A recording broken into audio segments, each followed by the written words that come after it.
Good morning, guys. Welcome back to Mitsa Creek Farm. I came down to the high tunnel to start a completely different video, and I realized I had a lot of ripe tomatoes again. I'm doing a very heavy picking about every other day right now. I thought it would be nice to just go through each of the varieties that I have and give you a little description of them and what they look like when they're ripe and what they look like when they're not ripe. I might make this into a two-part video depending on how much time this takes. One for cherry tomatoes and one for the larger slicer and paste tomatoes. All right, so I'm standing here by my Prairie Fire tomatoes. You can see that they don't get very tall, actually. These are all Berries Crazy Cherry. The Prairie Fire are all about this height. So that would be what, 4 feet, 4.5 feet? So they do not get very tall at all, but they are loaded with tomatoes. And this is what they look like. Now, Prairie Fire are nice and sweet. They're perfect for snacking, but they're not super sweet like Sungold or something like that. I absolutely love these. They're not too acidic. They're not too rich. They're just kind of like the perfect blend for tomatoes. I always have people ask me about the skin thickness. Ooh, that one split as I bit it. And I never pay attention because that doesn't bother me. My skin is a little thicker on it, but with that makes it so that they don't split. So I would rather have the little bit thicker skin. It's not super thick, but I really like them and they do not split very often. Next up are Berries Crazy Cherry. And they come on these massive clusters. Do you see all that fruit? And this is very distinctly, you can see unripe here, kind of ripe right there. And then they get this pretty yellow color as they ripen. They fall off really easy. And these guys are super light. They almost have like a citrusy undertone to them. They're not very acidic at all. And they're slightly sweet, but not super strong. My niece came out and was helping me pick tomatoes last week, and she really loved these guys. She said she doesn't like tomatoes. She doesn't eat tomatoes normally, and so I was having her try different ones just to see if she found one she liked, and she did like these guys. They're a sweeter, lighter flavor, and they are not super heavy or rich or anything like that. So she liked these guys. The skin on these are lighter. They will split if you overwater them right before you pick. You probably aren't going to want to make a tomato sauce out of them, but they are good for snacking and eating. I throw them in my sauce because I feel I use all my cherry tomatoes making sauce, and it just gives it a whole unique flavor, and I'm okay with that, but I know that some people wouldn't be. All right, so up next we have yellow pear. And I did not start these from seed. I actually purchased them because they are my oldest's favorite. And this is what they look like. And that's exactly what they are. They look like mini yellow pear.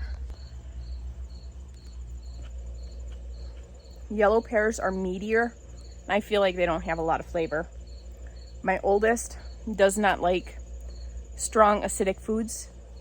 She doesn't like most like sauces. She doesn't like any citrus at all. And so these are a very good mellow tomato, and she loves these. She'll sit and eat these all the time. Skin isn't too thick, but it has a lot of meat and not a lot of juice or seeds. So, but I feel like it doesn't have a ton of flavor, especially going from Prairie Fire and Berries Crazy Cherry. They definitely have a lot less flavor than the Berries Crazy Cherry. So, and I feel like those are very mild flavored tomato. Next to the yellow pear, I have a whole bunch of Brad's Atomic Grape here. And you can see a wide variety of the Brad's Atomic Grape and what they look like. And this one here is ripe. You can see it is beautiful fall jewel colors, like this beautiful olivey color and rust looking colors. And when you squeeze it, it feels slightly soft. And here is also Prairie Fire, and look at these guys. This is not quite ripe yet, but you can see these get a lot more sun than those ones there, so they are a lot more purple. And these are really close to being ripe, just not quite ripe yet. You can see the outside is beautiful, like there's the rust and the purple.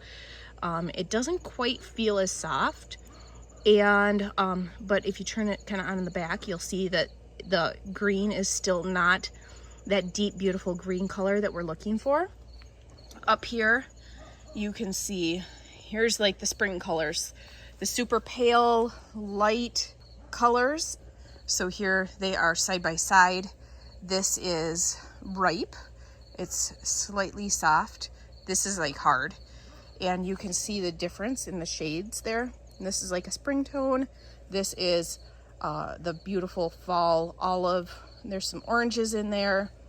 Even the purple, when you look at the purple, oh, there's not much purple on that one, but it just gets almost like a red hue to it instead of being that really light color. So Brad's Atomic Grape has a stronger flavor. The skin isn't overly thick like some of them. I'd say it's pretty thin. They don't crack easily though. It's about the same thickness, I would think, as the Prairie Fire. I feel like they have a good balance of seeds and flesh. And it has a more unique flavor, a little bit stronger flavor.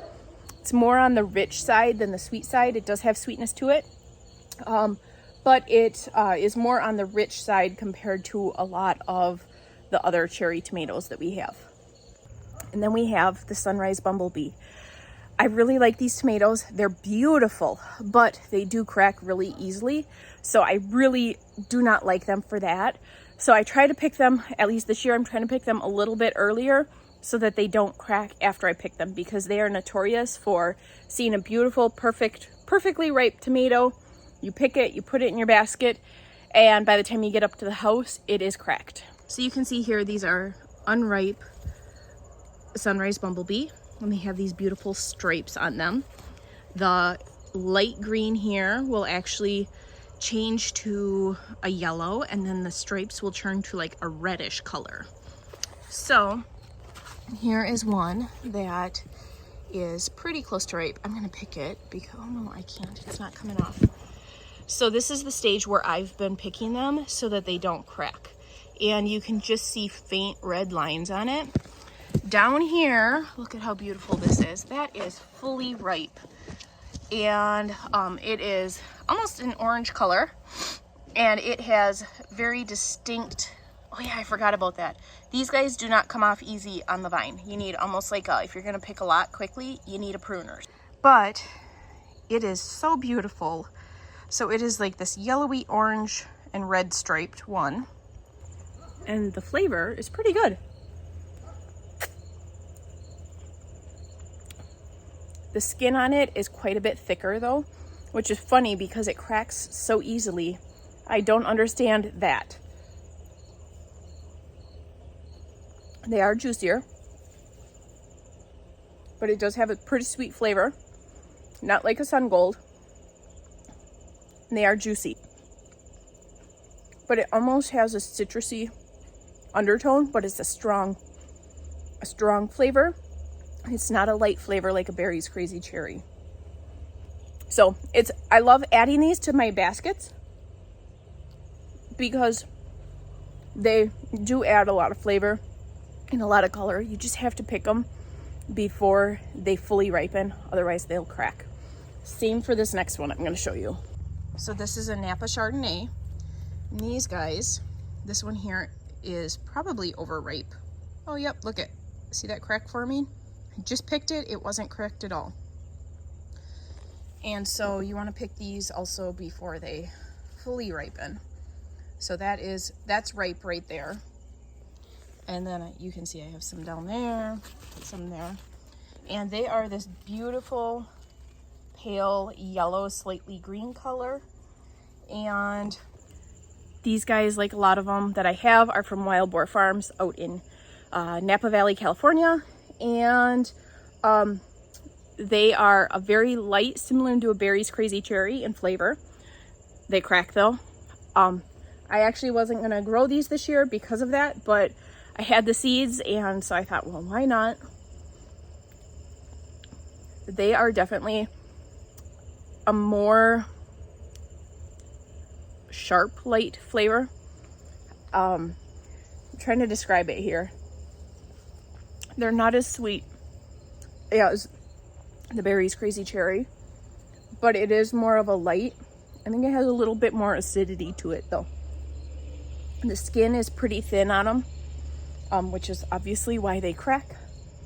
And to me, they add another depth of flavor for tomato baskets. But I don't like how they crack so easily. So I picked this one here. It's not cracked yet. But also, it has almost a tangy flavor to it. Has some sweetness, but it does have a bit more tang, a bit more bite, but it's not high acidic. So these guys here are 5-star grape. And I think these are going to be the closest sweet red grape tomato that I can get. And I'm really happy with them. Honestly, they're just like a plain old grape cherry tomato. Feel like there's not much to say. This is probably, it's a hybrid. It's probably super common when you're buying cherry and grape tomatoes to have this variety. It's got a good balance of flesh and seeds, and it's sweet, not overly sweet, and it just is a good basic cherry tomato. The skin on it,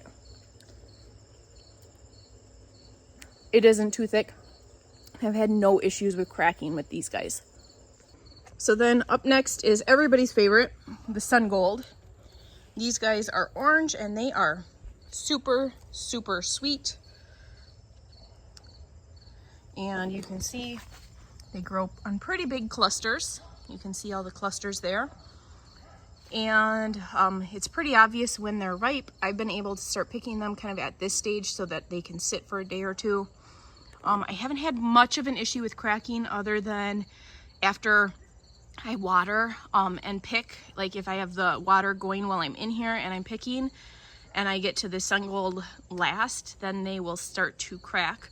But other than that, they're really good. The seeds on these guys used to be really hard to get, and now I feel like they're everywhere. Like I felt lucky to get them a few years ago, and now I see that everybody has them. I feel like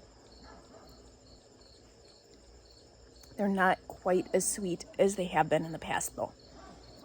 I don't know if it's the seed, I don't know if it's the grower, I don't know if it's the conditions or what, but they are sweet. They do have a thicker skin. These are probably the sweetest cherry tomatoes that I grow. And this guy here is an indigo blue chocolate. I'm not overly impressed with these guys this year. They are stunning. I would love to get more off of the plant though. I do have more up here. Nope, that's 5-star grape.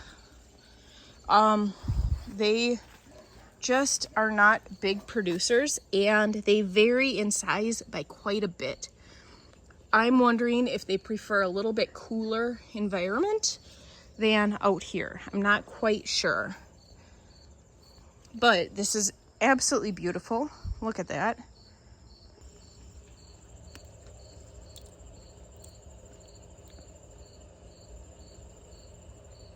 They have an average skin. It's a little bit tangier, a little bit richer. The inside.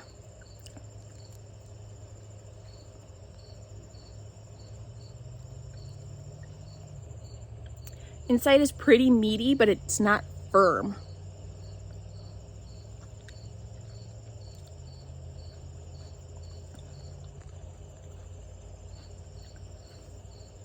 has a slight citrusy flavor, but it's not overly sweet. Has a little bit of a tang to it, and they're beautiful. So it's something nice to add. I don't like the mushiness. That might have been overripe, but I don't like that mushiness of it. I like tomatoes to be a little bit more firm or juicy. I'm not picky about my tomatoes because I love tomatoes. And then finally, the very last cherry tomato that I grow is this wild Crrazy bush, and it has thousands of tomatoes on it, but they are all this size, and these are the spoon tomatoes. And this guy goes absolutely crazy. I didn't prune for quite a while, and so a lot of my tomatoes in here just kind of went nuts, and this one went so crazy I don't even know where to start, so I've just been leaving it. You can see all the branches falling down. There's like some cracking, but this is what a ripe spoon tomato looks like. You can see I have some there. I've got them down there. These guys are super rich. They almost have like a rose flavor. They have a very, very strong tomato flavor. Makes them great for salads or like decoration, adding them to like a vegetable tray. They're just really fun. It's super, super strong. I was talking to Sydney the other day and I said it almost tastes like tomato soup. They're like really rich. If they were a bigger cherry tomato, it would be really good because then that way you would have that really strong flavor in something bigger. Do you hear the chipmunk in here? It is not happy I'm down here. Anyways, so it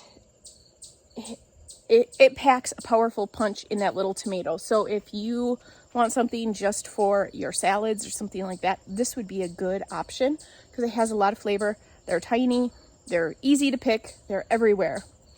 And so, but they do have that strong, like it almost tastes, you know, when you have a very strong smelling rose bush, like I have Rugosa roses, the smell is really strong. That's what they taste like. Like the flavor is just super, super strong. Slight rose undertone, but a very strong like tomato soup flavor. I am trying blueberries and cream in one of my planters up at the house.